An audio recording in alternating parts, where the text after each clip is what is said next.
அண்மைச் செய்தி. மாநிலங்களவை எம்பி சு. கல்யாணசுந்தரம் தஞ்சை வடக்கு மாவட்ட பொறுப்பாளர் பதவியிலிருந்து நீக்கம் செய்யப்பட்டுள்ளார். தஞ்சை வடக்கு மாவட்ட திமுக பொறுப்பாளராக எம்எல்ஏ சாக்கோட்டை அன்பழகன் நியமனம் செய்யப்பட்டுள்ளார். சு. கல்யாணசுந்தரத்தை மாற்றி சாக்கோட்டை அன்பழகனை நியமித்து திமுக பொதுச் செயலாளர் துரைமுருகன் அறிவிப்பு வெளியிட்டுள்ளார். இதுகுறித்த கூடுதல் விவரங்களை எமது செய்தியாளர் ஜெபர்சன் வழங்க கேட்கலாம். ஜெபர்சன், வணக்கம். இது பற்றிய மேலும் விவரங்கள்.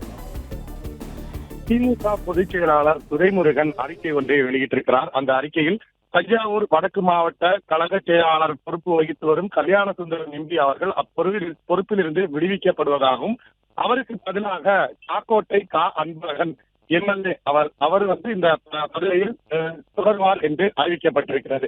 சாக்கோட்டை அன்பழகனுக்கு தற்போது தஞ்சாவூர் வடக்கு மாவட்ட கழக பொறுப்பு வழங்கப்பட்டிருக்கிறது. கல்யாணசுந்தரத்தின் மீது பல்வேறு புகார்களும் குற்றச்சாட்டுகளும் வந்ததாக சொல்லப்படுகிறது. அவர் பொதுவெளியில பல்வேறு நிகழ்ச்சிகள்ல பேசும்போது அரசு அதிகாரிகள் என்று கூட பார்க்காமல் அவர்களை திட்டியதாக பல வீடியோக்கள் சமூக வலைதளங்கள்ல வந்ததோடு இது தொடர்பாக பல புகார்களும் தலைமைக்கு வந்ததாக சொல்லப்படுகிறது. இதன் அடிப்படையில் தான் தற்போது கல்யாணசுந்தரத்தை விடுவித்துவிட்டு அந்த பதவிக்கு தற்போது சாக்கோட்டை அன்பழகன் நியமிக்கப்பட்டிருப்பதாக திமுக பொதுச் செயலாளர் துரைமுருகன் அறிக்கை வாயிலாக தெரிவித்திருக்கிறார்.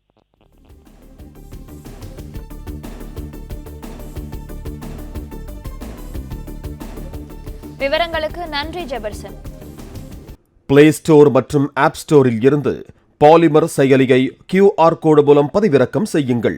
செய்திகளை உடனுக்குடன் பெறுங்கள்.